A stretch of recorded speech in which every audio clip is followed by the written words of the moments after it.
तो इस चैप्टर की लास्ट लेक्चर की तरफ आते हैं और हमने पिछले लेक्चर में स्टार्ट किया था कि जब कोई चार्ज हमारे पास एक्सटर्नल इलेक्ट्रिक फील्ड के अंदर मौजूद होता है तो वो किस तरह की मोशन परफॉर्म करता है या किस तरह के इफ़ेक्ट्स होते हैं उसकी मोशन के ऊपर। तो आज हम देखते हैं कि अब एक चार्ज की बजाय अगर दो चार्जेस हों, यानी डाइपोल किसी एक्सटर्नल इलेक्ट्रिक फील्ड के अंदर मौजूद हो, तो उसके रिलेटेड जो इम्पोर्टेंट क्वांटिटीज़ हैं या वो किस तरह की मोशन परफॉर्म करता है उनको हम कैसे देख सकते हैं। तो ये मैंने diagram of course again book से कॉपी की है। तो ये आप देख सकते हैं कि हमारे पास एक डाइपोल है जो एक्सटर्नल इलेक्ट्रिक फील्ड में पड़ा हुआ है। इस डायग्राम को मैंने रीड्रा किया है इधर राइट के ऊपर। तो इलेक्ट्रिक फील्ड की डायरेक्शन जो है वो टुवर्ड्स राइट है और इस इलेक्ट्रिक फील्ड के अंदर हमारे पास ये डाइपोल पड़ा हुआ है। डाइपोल को मैंने किसी रैंडम डायरेक्शन में यहाँ पे दिखाया है, यानी ये इलेक्ट्रिक फील्ड के साथ कुछ एंगल थीटा बनाता है। तो सबसे पहले तो हम ये वाली क्वांटिटीज़ डिफाइन करते हैं। तो ये एंगल जो है ना, ये एंगल हमारे पास थीटा है। Let me use different colour, let me use blue colour. तो जो ये एंगल है, ये एंगल थीटा है और ये वो एंगल है जो हमारा डाइपोल जो है, डाइपोल या डाइपोल मूवमेंट है वो इलेक्ट्रिक फील्ड के साथ बनाती है। डाइपोल मूवमेंट आपको पता है इसकी डायरेक्शन जो है ये हमेशा ही हम नेगेटिव चार्ज से पॉजिटिव चार्ज की तरफ लेते हैं। तो ये जो ब्लू लाइन आपको नज़र आ रही है, ये येलो लाइन के ऊपर जो डिस्टेंस है डाइपोल के चार्जेस के दरमियान, उसकी डायरेक्शन में हमारे पास ये P जो है ये डाइपोल मूवमेंट को रिप्रेजेंट करता है और डाइपोल मूवमेंट जो इस एक्सटर्नल इलेक्ट्रिक फील्ड के साथ एंगल बनाती है वो थीटा है, पहली चीज़। दूसरी चीज़ ये है कि हमने डिस्टेंस जो लिया है पॉजिटिव और नेगेटिव चार्ज के दरमियान वो D लिया है। तो हम ये देखना चाहते हैं कि अगर इस सिचुएशन में हमारे पास डाइपोल एक्सटर्नल इलेक्ट्रिक फील्ड में पड़ा हुआ है तो वो किस तरह की मोशन परफॉर्म करेगा। तो चूँकि इलेक्ट्रिक फील्ड जो है वो फोर्सेस के ऊपर, चार्जेस के ऊपर फोर्स लगाता है, तो हमने ये देखना है कि कौन सी फोर्स या किस तरह की फोर्स या किस डायरेक्शन में फोर्स इलेक्ट्रिक फील्ड ये लगाता है इन चार्जेस के ऊपर। तो दो चार्जेस हैं तो इंडिविजुअली जो उनके ऊपर फोर्स लगेगी उसको हम यहाँ पे देख सकते हैं। जो पॉजिटिव चार्ज है उसके ऊपर फोर्स लगेगी इस डायरेक्शन में, इलेक्ट्रिक फील्ड की डायरेक्शन में, तो ये हमारे पास है जी फोर्स F पॉजिटिव। और सिमिलरली जो नेगेटिव चार्ज के ऊपर फोर्स लगेगी वो इलेक्ट्रिक फील्ड की अपोजिट डायरेक्शन में होगी, तो ये हमारे पास फोर्स लगेगी F नेगेटिव। ओके, अब अगर आप देखें तो चूंकि चार्जेस की मैग्नीट्यूड्स इक्वल हैं, ओके, तो इलेक्ट्रिक फील्ड जो है इस रीजन में कांस्टेंट है। तो जो F इक्वल्स QE वाला फार्मूला है, लेट मी दिस कलर। तो जो ये F इक्वल्स QE वाला फार्मूला है ये हमें ये बताता है कि इन दोनों चार्जेस के ऊपर जो फोर्स लगेगी वो एक जैसी होगी, क्योंकि Q भी सेम है और E भी सेम है। अब फोर्स की मैग्नीट्यूड सेम है, डायरेक्शंस हम यहाँ से डायग्राम में देख रहे हैं कि वो अपोजिट है, तो इसका मतलब है कि कोई नेट फोर्स नहीं होगी। तो यहाँ से हमारे पास जो नतीजा निकलता है वो ये है कि जब भी हमारे पास कोई डाइपोल एक्सटर्नल इलेक्ट्रिक फील्ड में पड़ा होता है तो जो समीशन F नेट है ना वो ज़ीरो होती है। This is the result, which means कि हमारे पास कोई ट्रांसलेशनल मोशन नहीं होगी डाइपोल के अंदर, क्योंकि जो फोर्स है वो एक्सेलरेशन प्रोड्यूस करती है, लीनियर एक्सेलरेशन, और उसकी वजह से ट्रांसलेशनल मोशन प्रोड्यूस होती है, यानी ऑब्जेक्ट जो है वो सारे का सारा मूव करता है, ट्रांसलेट करता है। लेकिन अगर आप यहाँ पे देखें तो ये जो सेंट्रल एक्सिस है, let me show this axis with which colour should I use, I am gonna go with white. तो अगर मैं ये सेंट्रल एक्सिस लूँ, ये वाला सेंट्रल जिधर मैंने सेंट्रल वाइट डॉट लगाया है जो बिल्कुल डाइपोल के सेंटर के ऊपर है, तो इस एक्सिस के अराउंड हम देखते हैं कि टार्क प्रोड्यूस होता है और नेट टार्क ज़ीरो नहीं है। मिसाल के तौर पे जो अपर चार्ज है, आप ये एक डाइपोल कंसीडर करें इस पेन को, ओके, मेरी शर्ट ब्लैक है तो ये सही नज़र आ रहा है। अगर इसके सेंटर के अलांग देखूं तो अपर कॉर्नर के ऊपर फोर्स इस डायरेक्शन में लग रही है और बॉटम कॉर्नर के ऊपर फोर्स इस डायरेक्शन में लग रही है। तो अगर आप इस डायरेक्शन में R क्रॉस F करें तो जो थंब है ना वो इनसाइड जाता है, यानी इस डायरेक्शन में आ रहा है, चलिए आप बाहर की तरफ आ रहा है। और सिमिलरली अगर मैं ये वाला करता हूँ तो फिर भी मेरा थंब जो है लोअर चार्ज के ऊपर जब टार्क लेता हूँ तो फिर भी उस डायरेक्शन में आता है। तो जो टार्क है वो प्रोड्यूस हो रहा है और दोनों की डायरेक्शन भी जो है वो सेम है, विच मीन्स कि नेट टार्क ज़ीरो नहीं है। तो अगर हम यहाँ पे टार्क की मैग्नीट्यूड लिखें तो torque equals R cross F होता है हमारे पास।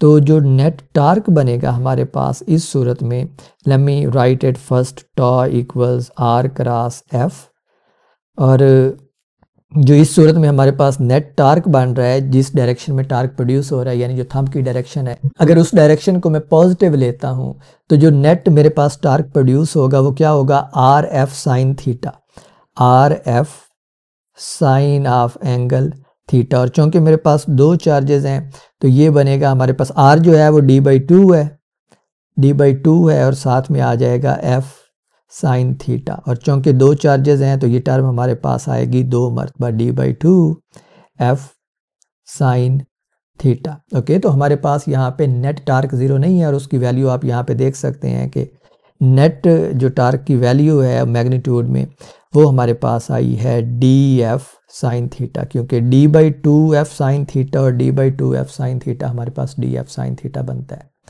और अब f जो है वो क्यू ई के इक्वल है, तो हमारे पास ये बन जाएगा एफ क्यू ई के इक्वल है, लेट मी सी, ओके, एफ क्यू ई के इक्वल है, तो ये बन जाएगा D Q E sine theta. अब आपको याद होगा जो डाइपोल मोमेंट है उसको हम डिफाइन करते हैं मैग्नीट्यूड को P इक्वल्स क्यू टाइम्स ई। तो अगर यहाँ पे मैं क्यू ई को P लिख देता हूँ तो जो डाइपोल मोमेंट है उसको हम क्यू ई नहीं क्यू डी डिफाइन करते हैं। तो अगर यहाँ पे मैं क्यू डी को P लिख देता हूँ तो ये एक्सप्रेशन जो टार्क के लिए है ये बन जाती है P ई साइन थीटा, और जिसको आप वेक्टर नोटेशन में लिख सकते हैं टा इक्वल्स P क्रॉस ई। तो इसका मतलब है कि जब भी कोई हमारे पास डाइपोल किसी एक्सटर्नल इलेक्ट्रिक फील्ड में मौजूद होगा तो वो रोटेट करेगा, बिकॉज उसके ऊपर नेट टार्क जो है वो ज़ीरो नहीं है, तो वो रोटेट करेगा।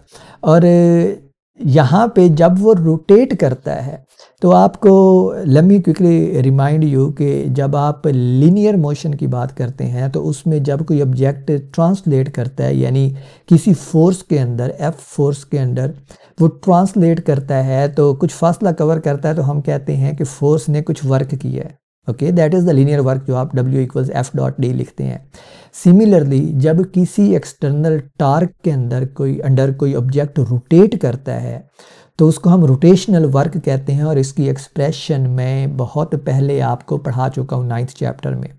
तो यहाँ पे अगर इस टार्क के अंदर ये डाइपोल जो है रोटेट करता है तो इसका मतलब है कि टार्क डाइपोल के ऊपर वर्क करेगा, और उस वर्क को आप कैलकुलेट कर सकते हैं इस फार्मूला से। Let me use yellow colour, और वो जो वर्क है उसको आप कैलकुलेट कर सकते हैं W equals integral of tau dot D theta.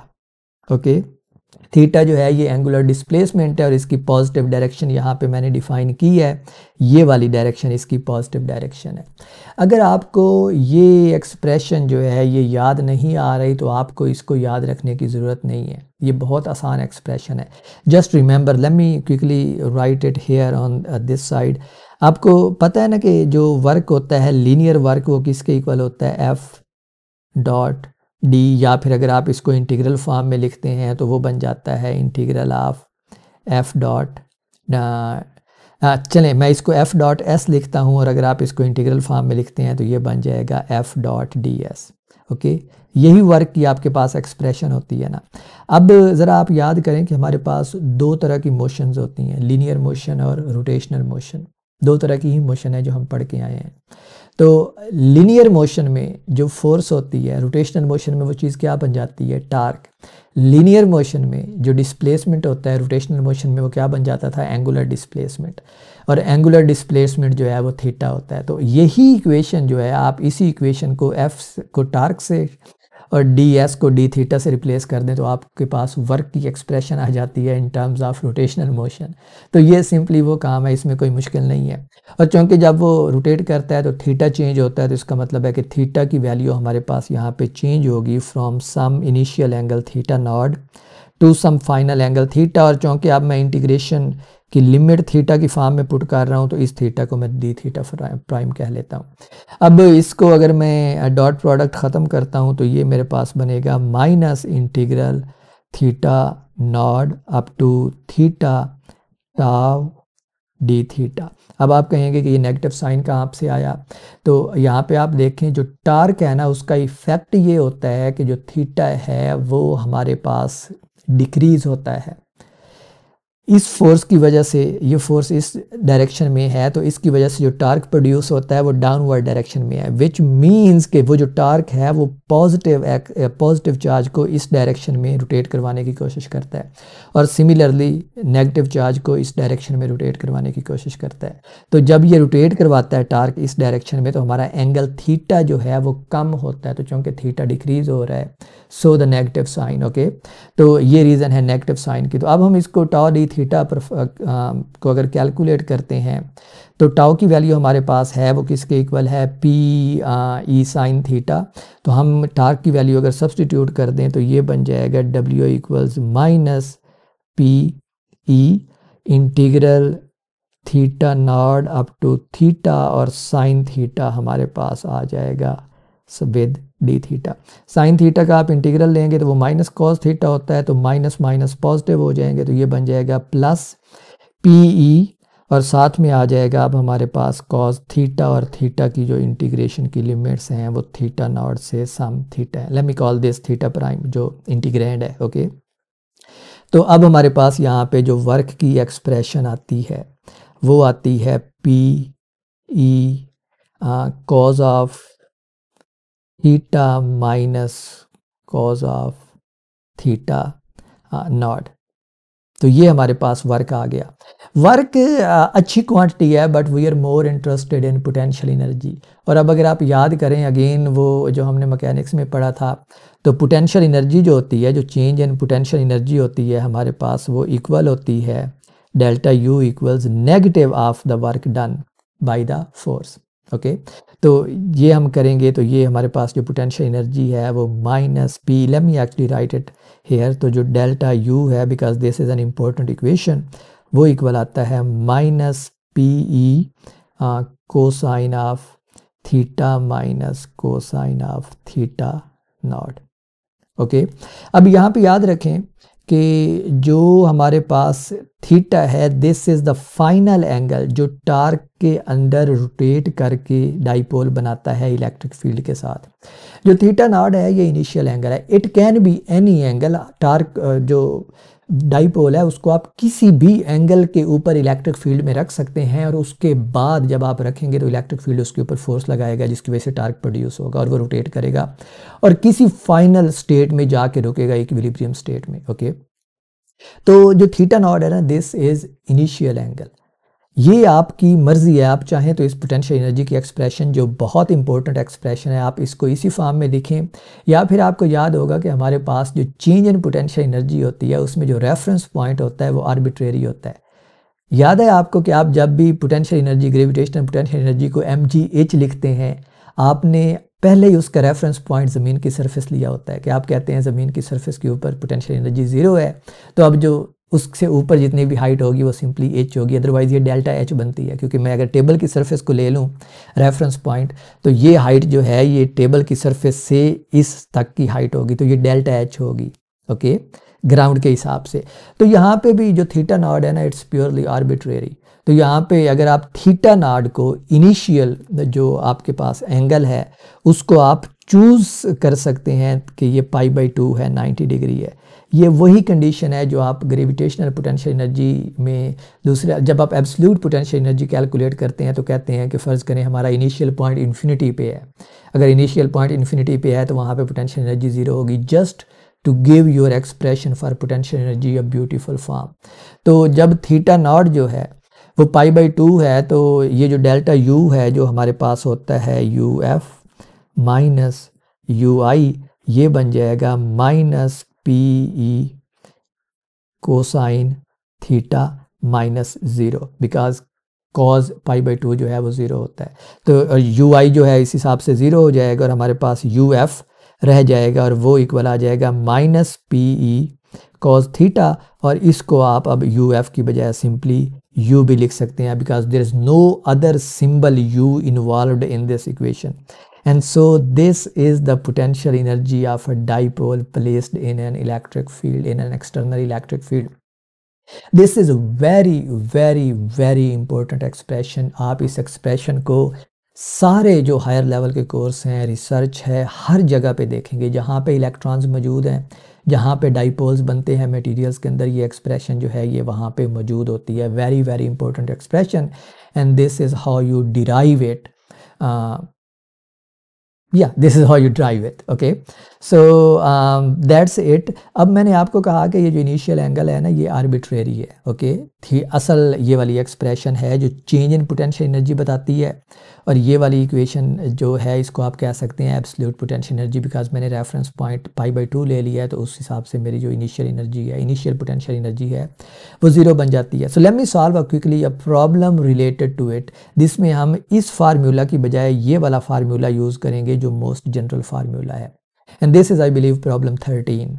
इस प्रॉब्लम की स्टेटमेंट ये है कि find the work required to turn an electric dipole end for end in a uniform electric field. This is very important in terms of dipole moment P and the initial angle theta naught between P and E। Okay, so statement ये कह रही है कि वो work calculate करें जो dipole को and to and turn करने के लिए होता है। इसका मतलब ये है कि अगर हमारा डाइपोल जो है वो इनिशियली इस स्टेट में था, तो अब आपने वो वर्क कैलकुलेट करना है जिसमें ये पॉजिटिव चार्ज जो है वो यहाँ पे आ जाए और ये जो नेगेटिव ग्रीन चार्ज है ये यहाँ पे आ जाए। तो अगर पूरा डाइपोल फ्लिप होता है, तो इसका मतलब है जो उसने टोटल एंगल कवर किया है वो पाई कवर किया है। तो यहाँ पे हमने वर्क कैलकुलेट करना है पाई एंगल के लिए। ओके, तो जो हमने अभी वर्क की एक्सप्रेशन लिखी थी वो थी, वर्क था W equals change in potential energy. ये हमने वर्क की एक्सप्रेशन लिखी थी W इक्वल्स U। ओके, और U के लिए अभी हमने ऊपर देखा है, ये डेल्टा U के लिए ये हमारे पास था -PE कॉज ऑफ -PE, और इसके साथ था cos of theta F final angle, जिसको मैंने थीटा लिखा था -θi। चूंकि यहाँ पे हमारे पास आंसर उन्होंने थीटा नॉट की फॉर्म में मांगा हुआ है, तो इसलिए मैं इनिशियल एंगल को थीटा आई और फाइनल एंगल को थीटा एफ कह रहा हूँ।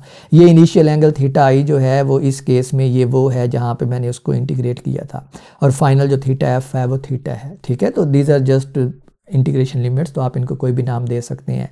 You should get use to these things. तो अब आप देख सकते हैं कि फाइनल एंगल जो है वो इनिशियल एंगल प्लस फाई होगा, विच मीन्स कि इस केस में हमारे पास जो थीटा एफ है वो किसके इक्वल है, थीटा आई प्लस पाई।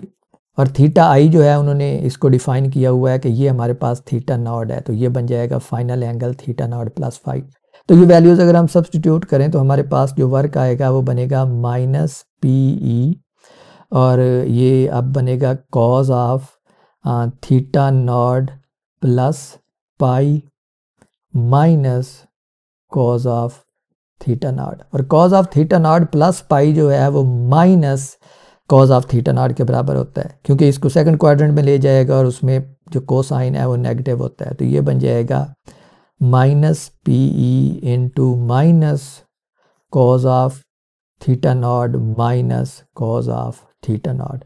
तो एंड टू एंड उसको टर्न करने के लिए जो वर्क हमारे पास आएगा ना, जो वर्क हमें करना पड़ेगा, जो वर्क इलेक्ट्रिक फील्ड को करना पड़ेगा, वो बनेगा 2 times PE cosine of theta not. तो आप देख लें कि इनिशियल एंगल की फॉर्म में हमने वर्क कैलकुलेट कर दिया। दैट्स इट, यही प्रॉब्लम था। और मज़े की बात ये है कि ये एक्सरसाइज नहीं थी, ये प्रॉब्लम था। तो यहाँ पे देखें कि mathematically it was not difficult, but problems में हेलिडेराज और करेन ने उन्होंने इसको प्रॉब्लम में इसलिए लिखा हुआ है because it requires some thinking कि इनिशियल एंगल का क्या मतलब है, फाइनल एंगल का क्या मतलब है, एंड टू एंड टर्न करने का क्या मतलब है। So it required some thinking. So mathematics इसकी मुश्किल नहीं थी, लेकिन प्रॉब्लम को अंडरस्टैंड करना it was a bit hard. Okay, that's it for this topic. और अब हमारे पास एक टॉपिक और है, और टॉपिक बुक के अंदर ऑप्शनल है, but I want to talk about it, this is very important. और टॉपिक का नाम है the nuclear model of atom. आपको पता है कि न्यूक्लियर मॉडल जो है एटम का वो रदरफोर्ड ने दिया था। वो उसने सबसे पहले न्यूक्लियस डिस्कवर किया था। वो जो गोल्ड फॉयल एक्सपेरिमेंट है, आप सब ने सुना होगा। लेकिन हम ना उसकी सेंस बनाना चाहते हैं। आई मीन जो रदरफोर्ड ने एक्सपेरिमेंट किया था दैट वाज वेरी कॉम्प्लिकेटेड, उसकी मैथमेटिक्स काफ़ी कॉम्प्लिकेटेड थी, और वो सारा कुछ करने के बाद उसने अपने रिजल्ट्स पब्लिश किए थे और वो मॉडल दिया था। हम इसको इस इलेक्ट्रिक फील्ड की मदद से देखना चाहते हैं और कंपेयर करना चाहते हैं कि how good it is compared to the previous model. Previous model कौन सा था? थॉमसन का, जे थॉमसन का, ओके, जिसको आप प्लम पुडिंग मॉडल के नाम से भी जानते हैं। तो हम कंपेयर करेंगे जे थॉमसन का मॉडल और ये वाला मॉडल। तो पहला है हमारे पास जे थॉमसन का जो प्लम पुडिंग मॉडल था। ये मॉडल हमें क्या कहता है? प्लम पुडिंग जो है, जे थॉमसन ने ये अज्यूम किया था कि जो एटम है ना, उसके अंदर पॉजिटिव नेगेटिव चार्ज होते हैं। पॉजिटिव चार्ज जो है वो पूरे का पूरा स्फेरिकल कैविटी में मौजूद है और उसके अंदर नेगेटिव चार्ज जो है ना वो एम्बेडेड है। प्लम पुडिंग इसको इसलिए कहते हैं, प्लम जो है वो हलवे को कहते हैं। ये ज़्यादा अच्छी इसकी एनालॉजी ये है जैसे हमारे पास तरबूज होता है, वाटरमेलन। तो तरबूज के अंदर आप देखते हैं कि उसके बीज जो हैं उसकी पूरी बॉडी के अंदर जो हैं वो पड़े होते हैं, बिखरे होते हैं। तो वो जो बीज हैं उसको आप इलेक्ट्रॉन कंसीडर कर सकते हैं, बाकी जो बॉडी है तरबूज की हमारे पास उसको आप कंसीडर कर सकते हैं कि ये पॉजिटिव चार्ज है। तो चूँकि गोल्ड फॉयल यूज़ किया था रदरफोर्ड ने, तो हम यहाँ पे गोल्ड फॉयल ही लेते हैं। तो let me quickly make a diagram of this. तो फ़र्ज़ करें कि ये हमारे पास है, लेट मी फिल इट। तो फ़र्ज़ करें कि how can I fill it. तो फ़र्ज़ करें कि ये हमारे पास गोल्ड का ही एक एटम है, ओके, और ये सारे का सारा जो इसका कुछ रेडियस भी है, हम वो देख लेते हैं कि इसका रेडियस कितना है। Let me use this colour. तो इसका कुछ रेडियस है हमारे पास r, और इसके ऊपर जो सारे के सारे इस सफ़ेयर के ऊपर पॉजिटिव चार्ज और उसके अंदर नेगेटिव चार्ज जो है वो एम्बेडेड है। आपको ये भी याद होगा कि रदरफोर्ड ने अल्फ़ा पार्टिकल्स की बम्बार्डमेंट की थी। तो हम दोनों मॉडल्स का कंपैरिजन करेंगे अंडर सिमिलर कंडीशंस, ओके। हम ये अज्यूम करेंगे कि जो जे थॉमसन का प्लम पुडिंग मॉडल था उसमें उसने ये कहा था कि पूरे का पूरा एटम जो है उसके अंदर ये पॉजिटिव चार्ज मौजूद है, ओके। तो हमने जो एटम लेना है वो गोल्ड फॉयल हमने ले लिया है क्योंकि रदरफोर्ड ने वही किया था। तो let me take some data. तो जो गोल्ड फॉयल है, let me actually first write it here. तो हम जो एटम ले रहे हैं ना वो गोल्ड ले रहे हैं। तो ये गोल्ड का हमारे पास एटम है और इस गोल्ड के एटम के ऊपर जो हमारे पास चार्ज है, let me call it Q, ये क्या होता है? 79 इलेक्ट्रॉनिक चार्जेस के बराबर होता है। यानी इसमें जो प्रोटॉन्स होते हैं वो 79 होते हैं। जो रेडियस है इस एटम का, गोल्ड के एटम का, वो इक्वल होता है 1 मल्टीप्लाइड बाई 10⁻⁻10 मीटर, ओके। अब आइडिया ये था कि जब आप इसके ऊपर अल्फ़ा पार्टिकल्स की बम्बार्डमेंट करते हैं ना, let me show an alpha particle here. फ़र्ज़ करो कि अल्फ़ा पार्टिकल ये वाला है, ओके, और ये अल्फ़ा पार्टिकल इस डायरेक्शन में आ रहा है। तो जब वो इसके करीब आता है तो डिफ्लेक्ट होता है इस डायरेक्शन में। यही सेंट्रल आइडिया था, ओके। तो ये है हमारे पास अल्फ़ा पार्टिकल।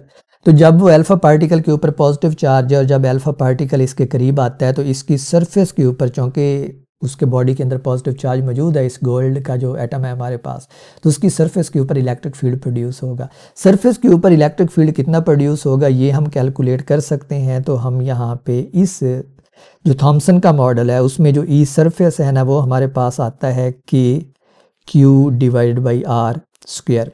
अब देखें क्यू की वैल्यू भी हमारे पास है, आर की वैल्यू भी हमारे पास है। तो जो ई सरफेस आता है ना इस केस में वो आता है हमारे पास 1.1 मल्टीप्लाइड बाई 10⁻13 न्यूटन पर कूलम। तो इसका मतलब है कि इस जो हमारे पास गोल्ड का एटम है इसकी सरफेस के ऊपर, इसके अंदर मौजूद पॉजिटिव चार्ज की वजह से जो सरफेस के ऊपर इलेक्ट्रिक फील्ड है ना उसकी वैल्यू ये है। अब जब अल्फ़ा पार्टिकल ऑफ कोर्स इसके करीब आएगा तो ये इलेक्ट्रिक फील्ड उसके ऊपर फोर्स लगाएगा क्योंकि अल्फ़ा पार्टिकल्स के ऊपर पॉजिटिव चार्ज है। इलेक्ट्रिक फील्ड भी पॉजिटिव डायरेक्शन में यानी रेडियल डायरेक्शन में प्रोड्यूस हो रहा है तो उसके ऊपर फोर्स लगाएगा और उसकी वजह से डिफ्लेक्शन होगी, और वही डिफ्लेक्शन जो है वो मैंने यहाँ पे शो की है, ओके। अब हमने ये देखना है कि ये डिफ्लेक्शन कितनी प्रोड्यूस होती है, बिकॉज अगर आपको याद होगा कि तो जो रदरफोर्ड का मॉडल था उसका सेंट्रल पॉइंट ये था कि उसने देखा कि अल्फ़ा पार्टिकल्स मुख्तलिफ एंगल्स के ऊपर डिफ्लेक्ट होते हैं, और उसने ये भी देखा था कि कुछ अल्फ़ा पार्टिकल्स यूं तो लगा था कि गोल्ड फॉइल की तरफ गए हैं, उससे टकरा के वापस आ गए हैं, यानी उनमें 180 डिग्री की डिफ्लेक्शन हुई है। तो हम ये देखना चाहते हैं कि डिफ्लेक्शन जो होती है, कि यार ये इतनी ही डिफ्लेक्शन जो मॉडल थॉमसन का है, यानी उसने पूरे के पूरे एटम के अंदर प्लम पुडिंग सिस्टम कंसीडर किया, उसकी वजह से क्या इतनी डिफ्लेक्शन प्रोड्यूस हो सकती है। और फिर हम देखेंगे कि क्या रदरफोर्ड का मॉडल जो है वो इस रफ जो हमारा इलेक्ट्रिक फील्ड का कॉन्सेप्ट है उसके मुताबिक क्या हमें कुछ सेंसिबल आंसर देता है। This is actually what we want to compare, what we want to see. Okay, तो अल्फा पार्टिकल आप किसी भी रेडियो एक्टिव एलिमेंट से प्रोड्यूस करवा सकते हैं। तो जो हमारा प्रोजेक्टाइल है, जब जो पार्टिकल आप बम्बार्डमेंट करते हैं न्यूक्लियर फिजिक्स में उसको प्रोजेक्टाइल कहते हैं।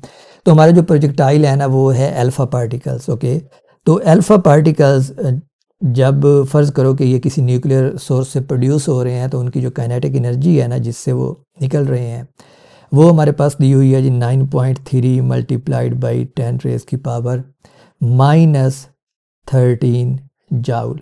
और इसके कॉरेस्पॉन्डिंग जो हमारे पास स्पीड आती है ना अल्फा पार्टिकल्स की वो आती है 1.7 मल्टीप्लाइड बाई 10 रेज़ की पावर 7 मीटर पर सेकेंड। अच्छा, मैंने कहा कि काइनेटिक एनर्जी जो है वो 9.3 multiplied by 10 raise power -13 joule है। काइनेटिक एनर्जी तो कभी नेगेटिव होती नहीं है, राइट। तो इसका मतलब है कि ये मैंने इधर अपनी कॉपी या जो मेरे नोट्स हैं उनमें मैंने गलत लिखा हुआ है, इट शुड बी पॉजिटिव। तो खैर, तो इस पॉजिटिव काइनेटिक एनर्जी के कॉरस्पॉन्डिंग जो स्पीड बनती है अल्फा पार्टिकल्स की वो ये वाली बनती है। और अल्फा पार्टिकल्स की मास भी हमें पता है, let me actually write it for you. तो ये होती है 1.66 multiplied by 6.6 multiplied by 10 raise power -27 kilogram. 6.6 multiplied by 10 raise की power -27 kilogram. It's a bunch of data जो मुझे कॉपी करना पड़ रहा है, बट मेन आइडिया इज़ कि आपको पता चले कि ये कैसे हम कंपेयर कर रहे हैं दोनों मॉडल्स को। तो अब जो फोर्स प्रोड्यूस होगी सरफेस के ऊपर, ये जो फोर्स अल्फा पार्टिकल्स फील करेंगे वो हमारे पास सिंपली F = Q E से आएगा। E की वैल्यू भी हमारे पास है, Q की वैल्यू भी हमारे पास है। Q जो है वो 4 टाइम्स E के बराबर होता है अल्फा पार्टिकल्स के ऊपर जो चार्ज होता है। तो ये हमारे पास जो फोर्स आती है ना ये आती है 3.5 × 10 रेज़ की पावर -6 न्यूटन। ओके, हमने फोर्स कैलकुलेट कर ली। अब ज़रा ये देखें कि डिफ्लेक्शन कब प्रोड्यूस होती है। जैसे ही अल्फा पार्टिकल करीब आता है, ये जो एटम है ये फोर्स लगाता है और उसमें डिफ्लेक्शन होती है अल्फा पार्टिकल में। ओके, अब यहाँ पे हमने एक एग्जम्पशन लेनी है। एग्जम्पशन ये लेनी है कि ये फोर्स कितने टाइम तक एक्ट करती है। तो हम ये अज्यूम करते हैं कि जितना डायामीटर है ना उतने ही फासले और टाइम तक ये फोर्स एक्ट करती है, विच मीन्स कि जब अल्फा पार्टिकल इधर पहुंचेगा ना, इधर पहुंचेगा तो उसके ऊपर फोर्स लगना शुरू होगी, जब वो इधर पहुंचेगा तो उसके ऊपर फोर्स लगना बंद हो जाएगी। तो फोर्स जो लगती है ना वो 2D यानी 2R फासले तक लगती है। ओके, ये वो टाइम भी है, हम इधर से टाइम कैलकुलेट कर सकते हैं कि ये जो टाइम है 2R फासला कवर करने के लिए जो अल्फा पार्टिकल है ना वो कितना टाइम लेता है। तो अल्फा पार्टिकल की स्पीड हमारे पास है, तो S = VT आप यूज़ करें तो जो हमारे पास टाइम आएगा ना वो क्या बनेगा, S/V। और S हमारे पास 2 टाइम्स R के इक्वल है, डायमीटर के बराबर है, /V। R भी हमारे पास मौजूद है, ये हमने लिखा हुआ है गोल्ड के लिए, और उसकी V भी हमारे पास मौजूद है अल्फा पार्टिकल की यहाँ पे। तो हम टाइम कैलकुलेट कर सकते हैं और ये टाइम हमारे पास आता है 1.2 मल्टीप्लाइड बाई 10 रेज़ की पावर -17 सेकेंड्स। तो इतने टाइम तक ये फोर्स लगती है। तो इतने टाइम तक जब ये फोर्स लगती है तो जो वेलोसिटी में चेंज आएगी, यानी जो डेल्टा V होगा हमारे पास, वो क्या बनेगा। V की डेफिनेशन क्या होती है आपके पास, एक्सेलरेशन की डेफिनेशन से एक्सेलरेशन मल्टीप्लाइड बाई टाइम। तो ये हमारे पास आता है acceleration multiplied by time, A∆t, जिसको हमने ऊपर कैलकुलेट किया, ये हमारे पास ∆t है। और एक्सेलरेशन को आप लिख सकते हैं force divide by m times ∆t। अब फोर्स जितनी लगती है हम कैलकुलेट कर चुके हैं, ये वाली फोर्स है, मास जो है अल्फा पार्टिकल की हमारे पास मौजूद है, ∆t हमने कैलकुलेट कर लिया है, तो हम ∆V यहाँ से कैलकुलेट कर सकते हैं। और ∆V की वैल्यू आती है थॉमसन के मॉडल में 6.4 मल्टीप्लाइड बाई 10 रेज़ की पावर 3 मीटर्स पर सेकेंड। और चूँकि अब ∆V भी आ गया है, V भी आ गया है, तो आप अब tan थीटा कैलकुलेट कर सकते हैं ∆V डिवाइड बाई V से। और इधर से जो थीटा की वैल्यू आती है वो आती है tan inverse delta v divide by v, और ये हमारे पास थीटा आता है थॉमसन के मॉडल में 0.02 डिग्रीज, बहुत कम।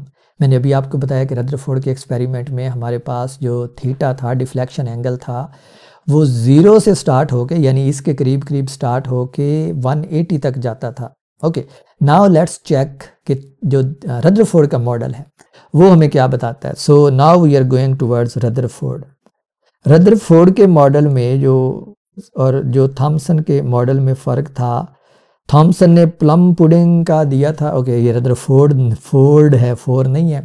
थॉमसन ने प्लम पुडिंग का कॉन्सेप्ट दिया था जो रदरफोर्ड का था। उसने कहा था कि इसके अंदर कोई सेंट्रल रीजन है जो न्यूक्लियस की डिस्कवरी थी। ओके, तो बाकी सारी चीज़ें वही होंगी, हम गोल्ड फॉयल लेंगे, चार्ज उसके ऊपर उतना ही है, लेकिन अब वो चार्ज जो है ना वो इस रीजन में कंसंट्रेटेड नहीं है बल्कि सेंटर में कंसंट्रेटेड है, जो न्यूक्लियस है उसके अंदर कंसंट्रेटेड है।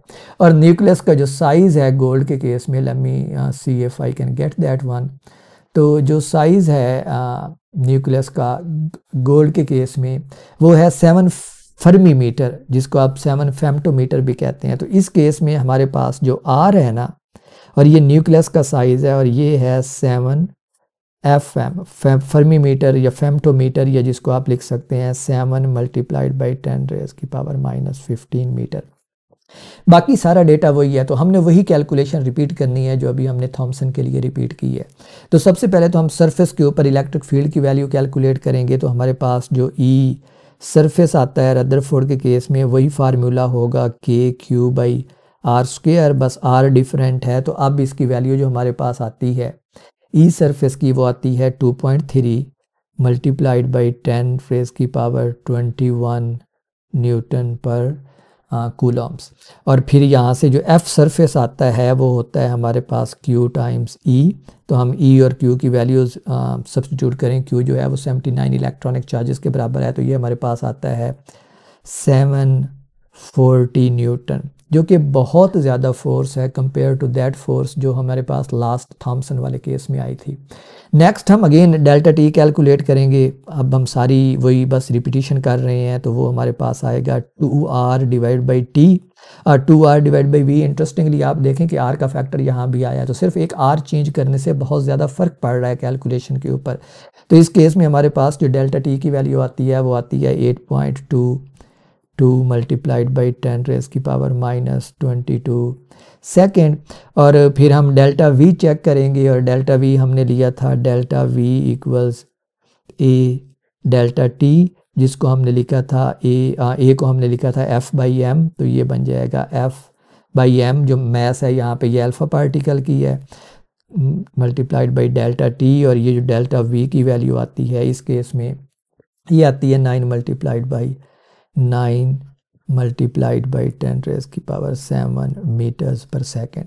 और फाइनली हमारे पास जो थीटा है वो आता है tan inverse delta v by v. और आप ये वैल्यूज सब्स्टिट्यूट करें तो this approximately equals turns out to be 80 degrees. This is a huge difference. अगर आप इसके ऊपर देखें तो हमारे पास जो थॉमसन का मॉडल है वो प्रिडिक्ट करता है कि डिफ्लेक्शन जो है वो 0.02 डिग्रीज होगी। जो रदरफोर्ड का मॉडल है वो प्रिडिक्ट करता है कि डिफ्लेक्शन 80 डिग्री होगी, और ये अप्रॉक्सीमेट वैल्यू है। I mean we can make this parameter more precise, जो टाइम है या ये जो फोर्स है और ये वाली सारी चीज़ें, इन पैरामीटर्स को और प्रीसाइज करके हम ये शो कर सकते हैं कि एंगल जो है वो 80 से भी ज़्यादा आएगा। But this is a rough estimate, और दिस शोज़ के how can, I mean this is not the precise model जो रदरफोर्ड ने दिया था। हम सिर्फ पावर ऑफ मैथमेटिक्स देखना चाहते हैं कि किस तरह आप कितना रफ सा एस्टिमेट लेके, यानी हमने इलेक्ट्रिक फील्ड पढ़ा है, उसका सिंपल फार्मूला पढ़ा है, और उस इलेक्ट्रिक फील्ड के फार्मूले को हम एक्सप्लॉइट करके एक रफ एस्टिमेट लगा सकते हैं कि रदरफोर्ड का मॉडल जो है वो थॉमसन के मॉडल के मुकाबले में कितना प्रीसाइज है, कितना करेक्ट है। It's just rough estimate, but just look at the beauty कि how the results makes sense कितने हमारे पास अच्छे ऐसे इस रफ एस्टिमेट से भी कितने अच्छे नतीजे आए हैं कि इट मेक्स सेंस कि रदरफोर्ड का मॉडल जो है it not only explains in the precise sense के न्यूक्लियस मौजूद है, इवन इस रफ एस्टिमेट में भी जो क्लासिकल हमने सिर्फ इलेक्ट्रिक फील्ड की बेस और इलेक्ट्रिक फील्ड और इलेक्ट्रिक फोर्स की बेस पे कैलकुलेट किया है, उसमें भी ये हमें बताता है कि वाकई ही रदरफोर्ड का मॉडल जो है it makes sense, there is a nucleus inside atom. Okay, so this was optional topic, but this was really interesting. It these kind of topics actually tells you कि how powerful these mathematical formalism are, और आप कैसे insight gain कर सकते हैं by making just rough estimate, not even solving the precise problem.